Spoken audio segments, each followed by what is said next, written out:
नमस्कार दोस्तों, मैं हिमाचल प्रदेश का रहने वाला और मैं एक इंडियन आर्मी का कमांडो हूँ। तो मैं तुम्हें ये चीज़ बताना चाहता हूँ कि अभी एक हमारे हिमाचल में जो राजधानी है शिमला हिमाचल की, वहाँ पर एक केस हुआ है। तो केस में रेप केस हुआ है। तो तुम भी बहुत बड़ी बात है ये हमारे हिमाचल के लिए, हमारे इंडिया के लिए ये बहुत बड़ी चीज़ है कि ऐसा कैसे हो सकता है। ठीक है, लोगों को ये मतलब जो रेपिस्ट हैं और ये जो ये सब चीज़ें कर रहे हैं, उन्हें बस ये है कि हाँ हम रेप करेंगे, हम छूट जाएंगे। वो रिच फैमिली से बिलोंग करते हैं और पुलिस वाले पैसे खाते हैं। तो मैं ये चाहता हूँ कि ये जो रेप केस हैं ये इंडियन आर्मी को देना चाहिए। ठीक है, हम तो लड़ रहे हैं, हम लड़ रहे हैं, जाकर बॉर्डर पे लड़ रहे हैं, दुश्मनों के साथ लड़ रहे हैं, JNK में गोली खा रहे हैं। हमें सिर्फ कितना एक साल, एक महीना याद रखती है दुनिया। ठीक है, हम लड़ रहे हैं सिर्फ अपने भारत माँ के लिए। तो माँ में मेरी माँ भी आती है और बहन भी आती है। तो वो सेफ नहीं है तो हम किस लिए लड़ रहे हैं आगे जाके? क्यों लड़ रहे हैं हमें कोई हक नहीं आगे लड़ने का। जब हमारे भारत में ही मिलिटेंट्स हैं, इतने सारे गुंडे हैं, एक रेप केस करना वो क्या गुंडागर्दी नहीं है क्या?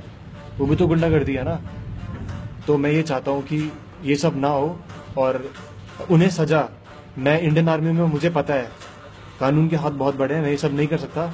बट मैं जब ये फौज छोड़ूंगा जब भी, और मुझे हक है, मैं उन बंदों को मारूंगा, चाहे उसके बाद मुझे सजा मिले, चाहे जो मर्जी मिले। ठीक है, और रही बात कि मरना तो बहुत इजी है। ठीक है, मुझे फांसी लगा तो मैं भी एक झटके मर जाऊंगा। पर जो लड़की, जो एक 10वीं क्लास की लड़की, आई थिंक वो कितने साल की होगी, वो 15 साल की होगी, तो उस लड़की के साथ इतना बड़ा सीन हुआ है, इतना बड़ा काम हुआ है, इतना खतरनाक कार्रवाई की है किसी ने। ठीक है, तो ये मतलब अपने, पहली बात ये बाहर के लोग नहीं कर सकते, और ये किया है अपने लोकल किसी बंदे ने किया है। और ये बोला जा रहा है कि बहुत अमीर फैमिली से है। तो अमीर कहीं डिजर्व नहीं करता इस चीज़ के लिए कि हाँ वो अमीर है और गरीब है।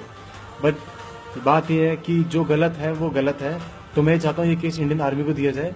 और मरना तो मैं भी मर जाऊंगा यार, मैं भी मर जाऊंगा, मेरे को फांसी लगा, मैं एक झटके मर जाऊंगा। पर उसकी जो माँ बाप, जिनको उनकी बेटी अब चली गई है, मार के उन्होंने कहाँ फेंका, क्या किया, 3 दिन से उसे कुछ पता ही नहीं है और किसी को पता ही नहीं है। तो अब ये क्या गर्ल्स क्या घूम नहीं सकती क्या? सेफ नहीं रह सकती? स्कूल से एक आती हुई लड़की को उठा के लेके जा रहे हैं यार, बहुत बड़ी बात है, बहुत बेइज्जती की बात है। हिमाचल में इतना पैसा आ रहा है यार, गवर्नमेंट इतना पैसा ले रही है, इतना पैसा खा रही है, क्या है वो कैमरे नहीं लगा सकती क्या? वो कुछ कोई सेफनेस नहीं है क्या? पुलिस वाले तो पूरे पैसे लेते हैं 8 घंटे के लिए कि हम 8 घंटे की ड्यूटी दे रहे हैं। क्या ड्यूटी दे रहे हो तुम यार, क्या ड्यूटी दे रहे हो? आओ उधर बॉर्डर पे, पता लगेगा जब गांड फटेगी ना, जब सामने से 100 मीटर से ब्रस्ट फायर आएगा ना, तो तुम्हें पता लग जाएगा कि दुनिया क्या है। ठीक है, पिस्टल तुमने पकड़ी हुई है, गोली उसकी तुम्हारे पास नहीं है, SLR तुमने पकड़ रखी है, उसकी रेंज कितनी है? कुछ भी नहीं है, वो काम तो करती नहीं है। क्या मतलब है ये? तो मैं ये चाहता हूँ कि प्लीज पुलिस वालों को तुम, मेरी तरफ से नमस्ते है कि तुम प्लीज, यदि तुमसे नहीं होता तो हमें ये केस दे दो। मुझे दो या मेरे जितने भी भाई हैं इंडियन आर्मी के, उन सबको दो ये केस। ठीक है, और उनको ऐसी सजा दो, खून का बदला खून होगा और रेप का बदला रेप होगा। उनकी गांड मारो पहले पकड़ के, ठीक है, उसके बाद कार्रवाई करो, उन्हें लंगड़ा लूला कर दो, पूरी जिंदगी भर याद करें कि हमने कुछ किया था। चाहे वो अमीर फैमिली से बिलोंग करता है, चाहे वो गरीब फैमिली से बिलोंग करता है, चाहे वो जो मर्जी है, चाहे वो किसी मंत्री का लड़का है, चाहे जिस मर्जी का लड़का है, उसके साथ ये कार्रवाई होना चाहिए। Thank you. और मैं तुम्हें नहीं बोल रहा गाइस कि तुम मेरी वीडियो सब्सक्राइब करो एंड शेयर करो। तुम्हारे दिल में जो चीज़ है वो चीज़ है और ये हकीकत है। कल को हमारे इंडिया में ऐसा चलता रहेगा, कब तक चलता रहेगा? हम लोग बॉर्डर पे लड़ रहे हैं, हमारे घर पे फैमिली बैठी, हम क्यों लड़ रहे हैं? जब हमारी फैमिली सेफ नहीं है तो हमारा लड़ने का क्या हक बनता है? हम तो भारत माँ के लड़ रहे हैं, भारत माँ में हमारी फैमिली भी आती है। अब फैमिली हमारी सेफ नहीं है तो हमारा लड़ने का क्या मतलब है? हम उधर जाके लड़ रहे हैं, खून पसीना बहा रहे हैं वहां पर जाके, क्या मतलब है यार? जब अपनी माँ एक सेफ नहीं है, अपनी बहन सेफ नहीं है, ये पीछे से ऐसे हो रहा है। हमारे भारत के अंदर इतने, अब ये रेप किया हुआ, ये क्या मिल्टन नहीं है क्या? ये जो किया ये बहुत अच्छी चीज़ है क्या?